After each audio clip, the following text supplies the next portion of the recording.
Hello and welcome to Daily News Simplified, the what, why and how of newspaper reading from UPSC Civil Services examination perspective. Now today we'll be taking up the New Delhi edition of the Hindu newspaper dated 9th January 2023, and these are the list of the news which we'll be taking up for today's discussion. Now before we start our discussion, there is an announcement for you, and this announcement is regarding the PSIR optional test series. And in this test series there are 16 tests which are available to you. So do join the PSIR optional test series conducted by Raus IAS Study Circle, whereby the test discussion and doubt solving will be taken up by Rahul Puri sir. Now let's start our discussion with this important article appearing on page number 6, and this news is with respect to the conduct of census. So here the article says that avoid further delay in conducting the census. Now we all know that census is conducted every 10 years, and because of COVID-19 pandemic, it has been extended so far. And as of now, the government so far has not announced any specific date for the conduct of census.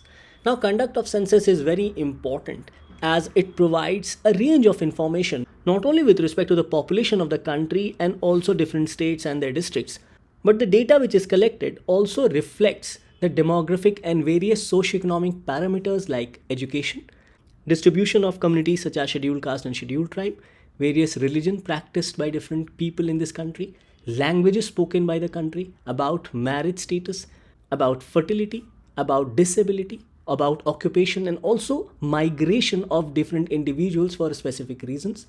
And in this regard, it highlights that data on migration characteristics along with the reasons of migration such as work or employment or even business or other reason is also collected.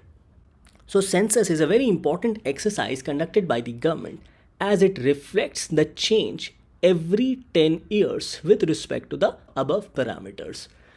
Now, to understand the first concern highlighted in this article, it's important to know that census operation in India is carried out in two phases. The first phase is house listing and housing census, whereas the second phase is population enumeration.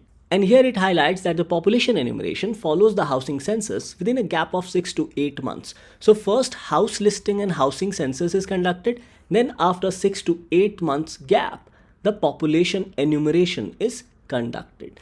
So let's go through about house listing and housing census and also about population enumeration. And then we'll try to understand the concern which has been highlighted in this article, especially with respect to delay in conducting census. So it says that during house listing and housing census, all buildings, census houses and households are identified and systematically listed. Further, the house listing also provides comprehensive data on conditions of human settlement, housing deficit, and consequently the housing requirements which is to be taken by the government as such in their policy formulation. So these data with respect to house listing and housing also provides a wide range of data or information on amenities and assets available to different households. It further says that it also provides the base for population enumeration by giving a more realistic idea of the population size of house listing blocks, which further ensures the more practical carving of the blocks for population enumeration. So basically, house listing and house census not only gives the data with respect to various houses, but also the kinds of houses, various kinds of human settlements, and also housing deficits, as all these data are very relevant for the government to make policies, particularly with respect to the housing aspect. And after house listing and housing census is conducted, then comes the population enumeration. So it says that population enumeration follows the housing census, say within a gap of 6 to 8 months. And during the second phase of census enumeration, each person is enumerated with respect to the following particulars, including their age, marital status, their religion, whether they belong to scheduled caste or scheduled tribe, their mother tongue, education level, if they have any kind of disability, their economic activity, if they have migrated, and also about fertility. So these are the two phases in which census operation is conducted in India. Now coming to the concern as highlighted in this article. So it says that during census operation, which includes both house listing and population enumeration, the states and the union territories are not supposed to change the boundaries of districts, towns, villages or tehsils. as any change will further impact census enumeration, both with respect to house listing and also population enumeration, because there would be changes with respect to any area or territory, as they might have been transferred to another district or might have been merged with some other district. So it says that during census operation, the states and union territories are not supposed to change the boundaries of districts, town, villages or tehsil. And for this purpose, a particular freezing date is also announced by the government.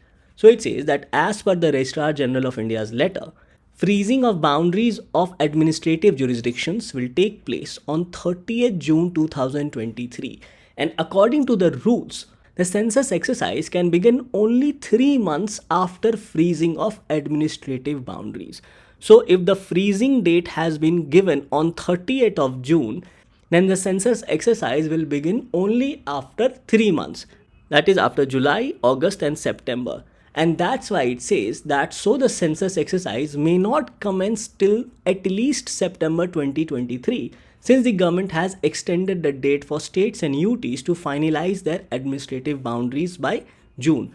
So up till June 2023, the states and union territory can change the boundaries of their districts, towns, villages or subdivisions or tehsils. And 30th June is the freezing date.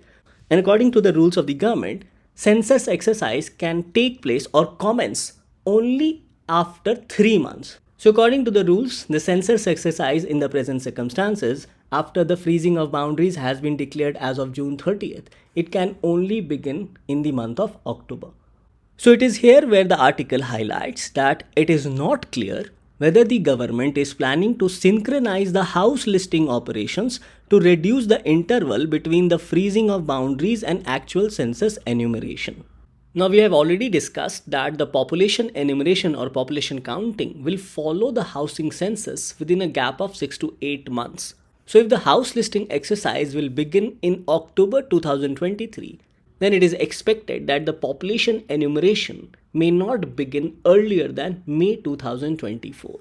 So it is because of this continuing delay, this article suggests that the government should synchronize house listing or housing census to reduce interval between the freezing of boundaries and actual census enumeration, because this gap of 3 months will further cause delay in census enumeration.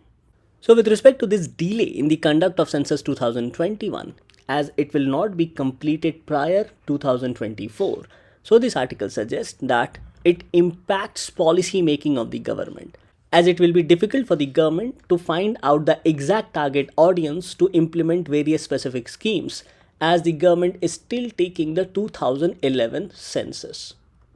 Further, the 2011 census also does not reflect the true change in migration which has taken place in the last 10 years, particularly from rural to urban India. And in this regard, the 2011 census does not reflect the true rural-urban population shift. Further, the 2011 census also does not reflect the true change which has taken place in the last 10 years with respect to the various economic indicators of individuals and also that of the households. Now, this article highlights that had the census been conducted on time, then it would have highlighted not only number of deaths caused due to COVID, but would have also reflected on the age distribution with respect to the death caused due to COVID pandemic. And these statistics would have either validated or rejected the various estimates of the number of deaths which was made by the government due to COVID pandemic. Further, this article also highlights that this change in the last 10 years also failed to catch on the growth of various cities and districts and also their rate of growth. So these can be said to be some of the impacts with respect to the delay in the conduct of census 2021. Further, various sample surveys conducted by the government do throw light on various aspects which is important for implementation of various schemes. However, this article suggests that there are limitations with respect to the use of such data with respect to the sample surveys conducted by the government, particularly to find out literacy level in the villages, households getting protected water supply, etc. So there are limitations on sample survey and hence there is a need to quickly conduct the census of 2021. Further, this article also suggests that there is difficulty in enumerating the true population of scheduled caste and scheduled tribe, as it is useful in order to reserve seats in parliament, state legislative assemblies local bodies such as panchayat and municipalities, and also for the government services. So again, on this account as well, it is important that the census is conducted as early as possible to have a true picture of the population of scheduled caste and scheduled tribe in the country. Now, this act further highlights that the conduct of census in India takes place on account of the Census Act of 1948. However, this particular legislation does not mandate that census exercise has to be conducted every 10 years as has been mandated in the Constitution of United States or that of Japan. And this non-mandation of a time period to conduct census exercise has further delayed the conduct of census of 2021.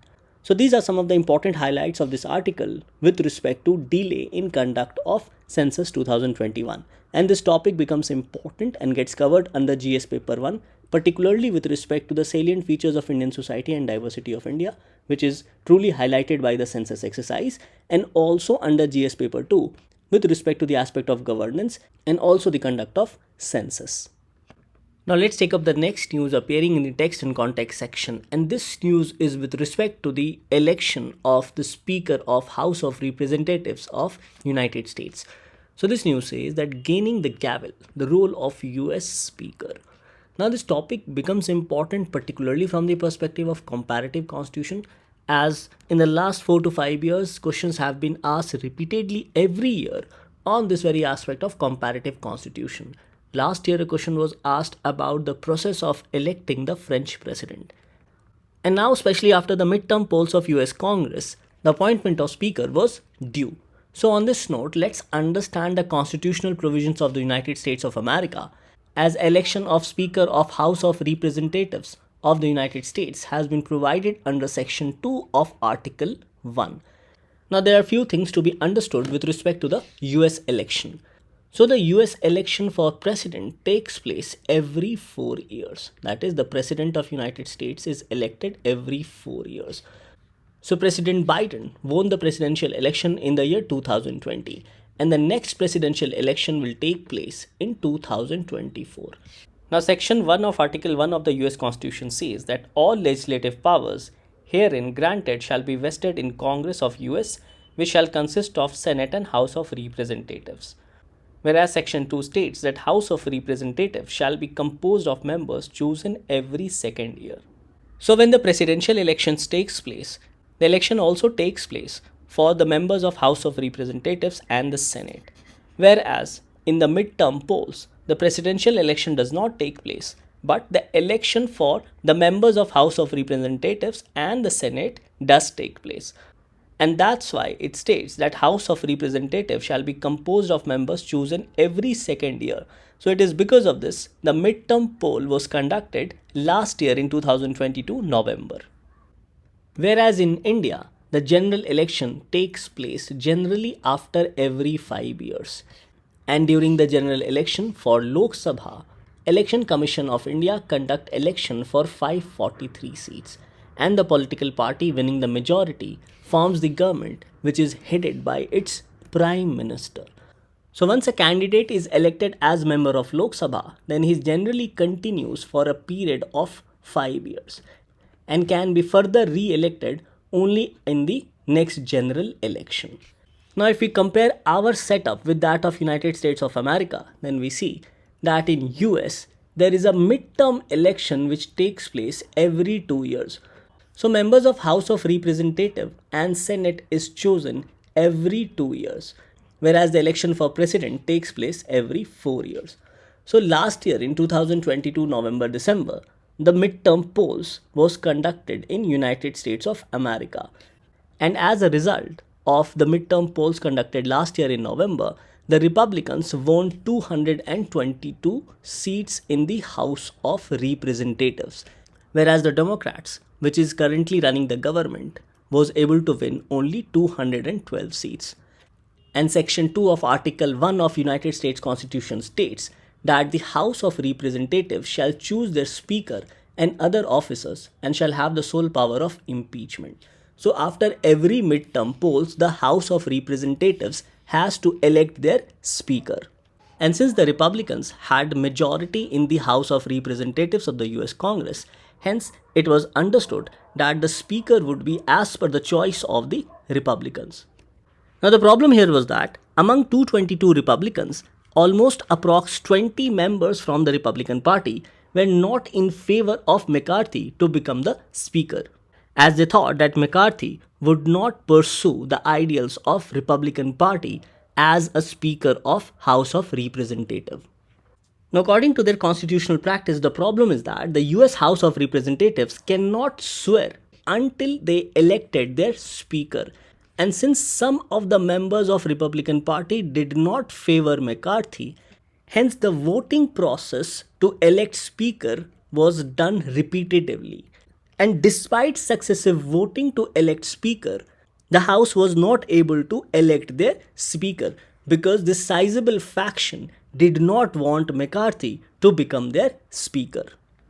And since the House of Representatives were not able to elect their Speaker, hence the election took place for 15 times. So if we go through the gist highlighted in this newspaper, it highlights that the Speaker, whose leadership of the House is mandated under Article 1, Section 2 of the US Constitution, is elected at the beginning of a new Congress by a majority of lawmakers in the chamber. A record-making 15 voting rounds were conducted before Kevin McCarthy succeeded in acquiring the Speaker's gavel.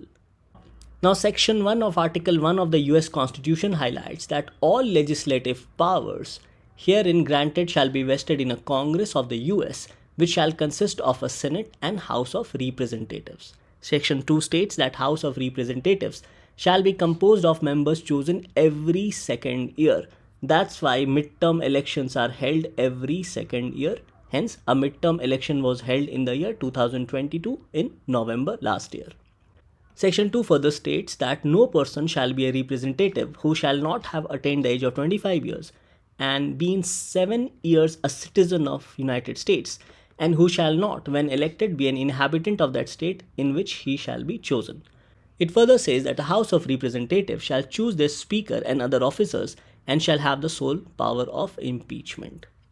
Now, if we compare this with the Constitution of India, then Article 93 mentions about the Speaker and Deputy Speaker of the Lok Sabha, that is House of the People.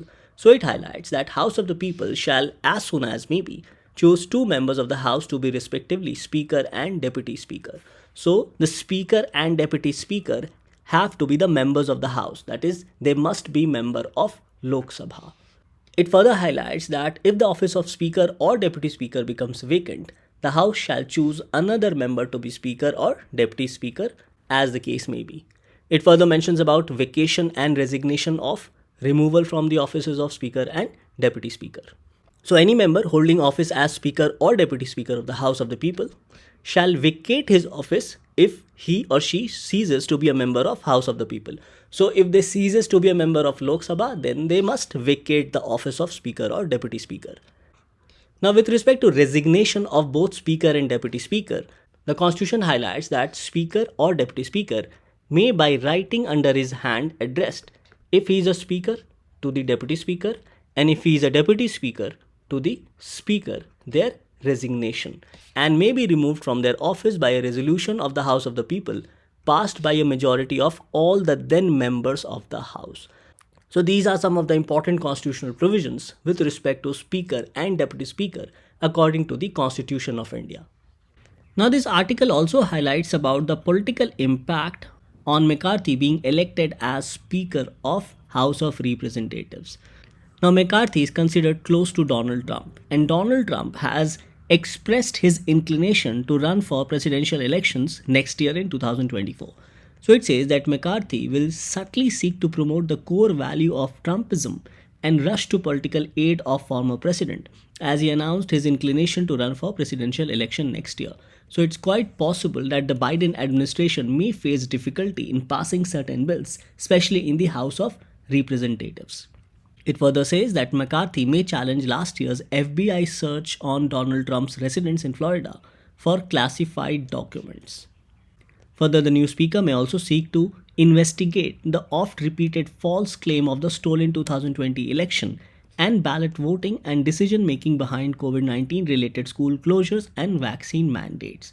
Now, there's also a possibility that the new speaker, that is McCarthy, may impact the investigation which is going on with respect to the riots caused in the White House. It further says that based on the origination clause, that is section 7 of article 1 of the US Constitution, it says that the House is mandated with initiating revenue bills and can use its leverage in this regard to force financially painful federal government shutdowns as it has done in the past for political advantage. Basically, the Republicans are not in favor of government spending and they may force the government to shut down some of their spending projects. Further, the new speaker also indicated that there would be certain impact on foreign policy decisions of the Biden government, especially with respect to the Ukraine war, when he indicated that he would be against giving a blank check to Ukraine as part of US NATO support to the country. Now, this can be connected to the statement given by Donald Trump when he stated that had he been the president of the United States, the Russia-Ukraine war would have never taken place. And based on this, the new speaker has indicated that he would be against giving a blank check to Ukraine in order to push back against the Russian invasion. So these can be said to be some of the political impacts which McCarthy, as a Speaker of House of Representatives, can have, as McCarthy is considered very close to Donald Trump and may run the agenda of the Republican in the House of Representatives. Thus, this article becomes important mainly from the perspective of comparative constitution under GS paper 2, but it is also important to understand the geopolitical context with respect to the United States of America. Now let's take up the next news appearing on page number 1, and this news highlights about the subsidence of Joshimath town, that is the sinking of Joshimath town. So this news becomes important both from your prelims and mains perspective with respect to the aspect of environment. So the concerns which has been highlighted by the residents of Joshimath is that they have blamed the NTPC's Tapovan Vishnugarh power project for the damage which has caused to the sacred town in Uttarakhand. And because of the extent of damage which has been caused to their settlements, they have been demanding steps to be taken by the government for their resettlement purposes. So the concern with respect to sinking of Joshimath town, according to the residents, is mainly the infrastructure projects. However, there are other natural aspects as well. First of all, let us understand about the term subsidence. Now, subsidence refers to gradual sinking or sudden sinking of Earth's surface in response to either geological or man-induced causes. So, subsidence basically refers to sinking of the Earth, that is, vertical sinking of the Earth, and this can be either due to man-made causes or natural causes.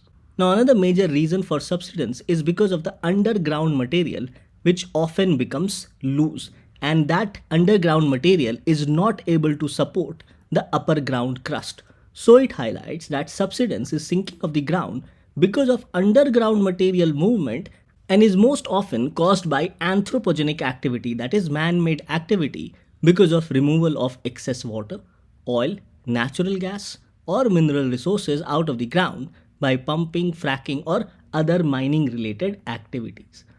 And sinking of Joshimath town can be said to be because of both man-made issues and also natural aspects.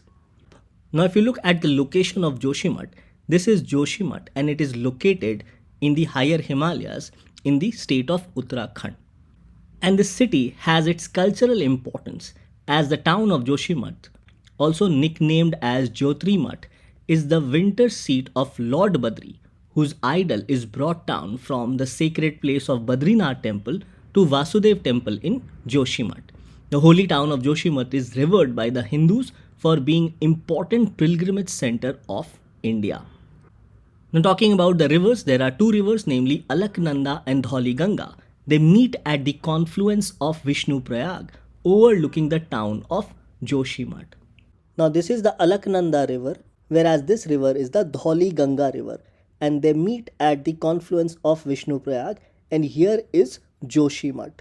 And the Tapovan Vishnugarh hydropower plant, which is currently under construction, is taking its water from the Dhauli Ganga river. So this Tapovan Vishnugarh hydropower plant is a 520 megawatt runoff river hydroelectric project, and it is being constructed on Dhauli Ganga river in the Chamoli district of Uttarakhand. Now the runoff river hydro projects use natural downward flow of rivers and micro turbine generators to capture the kinetic energy carried by the water. So typically water is taken from the river at a high point and then it is diverted to a channel, pipeline or pressurized pipeline or penstock. So now let's go through the reasons for sinking of the town of Joshimath. So it says that a variety of factors, both anthropogenic and natural factors, have led to the subsidence of Joshimath, that is vertical sinking of the city, and this has impacted the residents as number of cracks have developed in the houses of people. So one of the major natural reasons highlighted here is that the town of Joshimath itself was founded on the landslide debris. So effectively, the foundation of Joshimath is very vulnerable because it was developed on the debris of landslide, which was triggered by an earthquake more than a century ago. So the ground on which the city of Joshimath was standing itself was developed on the debris of landslide, and this made the foundation of the city very weak. The second reason for sinking of the town of Joshimath is that it itself is located in seismic zone 5, which is prone to most earthquakes besides gradual weathering and water percolation, which reduces the cohesive strength of the rocks over time, also because of the flow of the river. Now seismic zone 5 are those regions which can be considered as very high risk zone, and the magnitude of earthquake coming into these regions is very high. The next reason for sinking of Joshimath is that Himalayan rivers, heavy rainfall, flash floods and cloudburst further worsen the situation, and it also makes the foundation vulnerable on which the town is standing. The next reason for the sinking of the town is high population pressure and haphazard construction activities, which has led to cracks appearing in the houses in the city. And the fifth reason is infrastructure build-up, particularly of the National Thermal Power Corporation's Tapovan Vishnugarh Hydro Power Project, which is a run-off river hydro project using the natural flow of the rivers in the area. So these can be said to be the reasons for subsidence of the town of Joshimath, and because of this, the Prime Minister's office is reviewing the situation very closely. And on this aspect, even the members of NDMA, that is National Disaster Management Authority, will also be visiting the town in order to relocate those people whose houses have been cracked. As this topic becomes very important with respect to the ecological disaster taking place in the town of Joshimath, and this topic gets covered under the section of environment and becomes important both from your prelims and mains perspective under GS paper 3. Now let's take up this news appearing on page number 4, and this news highlights that West Bengal gets its first M-sand, that is manufactured sand facility, through Coal India Limited's green mining initiative. So in this news we need to understand these two terms, namely manufactured sand or M-sand, and also the concept of green mining. Now first of all, let's understand about green mining. So green mining basically deals with technologies or such practices which reduces the environmental impact of mining. So it says that GM or green mining deals with technologies, certain practices and procedures implemented by mining companies to make procedures more energy efficient and reduce the environmental impact related with extraction and processing of metals and minerals. So basically the idea of green mining is to reduce the environmental damage caused due to regular mining activity. So green mining promotes material, water and energy efficiency mechanisms to reduce environmental footprint of mineral-based product life cycles.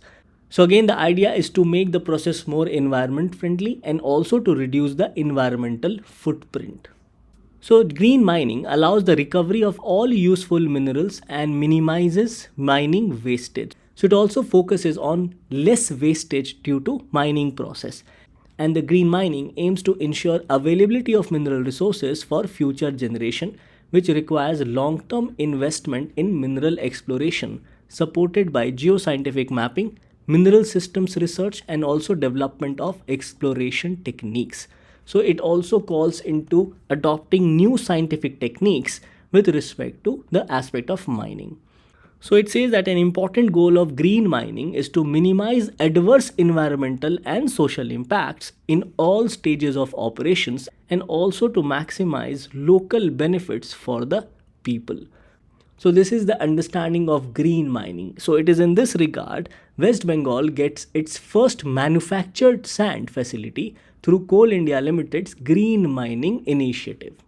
Now, manufactured sand, as against the natural sand, is artificial sand produced from crushing hard stones into small sand sized angular shaped particles, washed and finely graded to be used for the construction purposes. And manufactured sand is a superior alternative to river sand for construction purpose, and the size of manufactured sand is less than 4.75 millimeter. So the question is that why are the coal mining companies now focusing on producing the manufactured sands? The first reason is obviously greater demand for natural sand, and because of greater demand for natural sand, it is difficult to ensure such supply with respect to demand. So it says that sand is world's second most consumed natural resource after water, and rapid urbanization and global population growth have created unbound demand for this limited natural resource, that is sand, mainly for the purpose of construction. Now, manufactured sands provide as a sustainable alternative for natural sand, and it also helps to restore ecological balance. So it says that with urbanization as key driving factor, construction industry has expanded considerably over the last few decades, leading to overuse of river sand for the purpose of construction. Now, this increasing discrepancy between the need, that is demand and supply of sand in the society, and scarcity of natural sand has urged concrete manufacturers to look for suitable and sustainable alternative mechanisms. And here the manufactured sand perfectly fits the bill. And it also ensures environmental sustainability, as manufactured sand is produced by converting overburdened material into sand, because illegal mining from riverbeds and riverbanks have adverse effect on river morphology as well.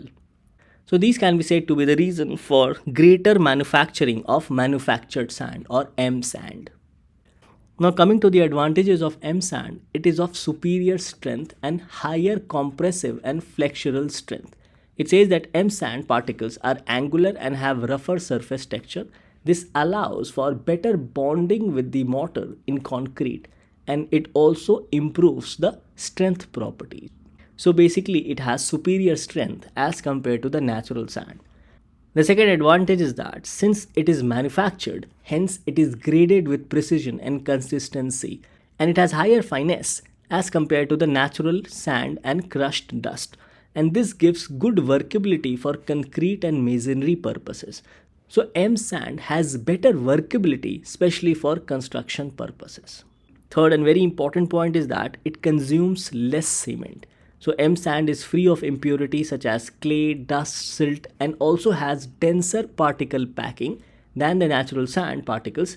This overall reduces the voids or gaps in aggregate, and this overall saves cement requirement in concrete production. Further, manufactured sand or M sand is readily available and can be produced near the construction sites. So this also brings down the transportation cost, and it also ensures consistent supply for the demand of M sand. Now, another very important advantage is that this process of manufacturing the M sand is eco-friendly, and no mining of river sands needs to be done. Now it says that the mining of river sand has led to many environmental disasters like erosion of riverbed and banks, and it also led to damaging the natural ecosystem. So manufactured sand as an alternative is an eco-friendly and sustainable resource for construction purposes. Now, despite these advantages, there can be certain disadvantages as well, as manufactured sand can be of coarser and precise surface as compared to the regular sand, as the regular sand is smoother as compared to some of the manufactured sand, and this at times can lead to more water and cement requirement, which may overall increase the cost of the project. Another set of disadvantages is that manufactured sand can contain bigger amounts of microfine particles than normal sand, which can influence the strength and workability of the concrete. So these can be said to be some of the disadvantages of using M sand. However, if we compare the advantages and disadvantages, then definitely there are more advantages of using M sand as compared to its disadvantages. So as a conclusion, we can say that manufactured sand or M sand is a more economic and more eco-friendly alternative to natural sand. However, the key to ensure the sand is procured from reliable source and that it has been adequately processed and tested to meet the required quality specifications. So the manufacturing technique for these M sand also becomes very important as well. So this news becomes important, and here you basically need to know about the concept of green mining and also about M sand and its various advantages. Now this topic gets covered particularly with respect to environment and becomes important both from your prelims and mains examination under GS paper 3.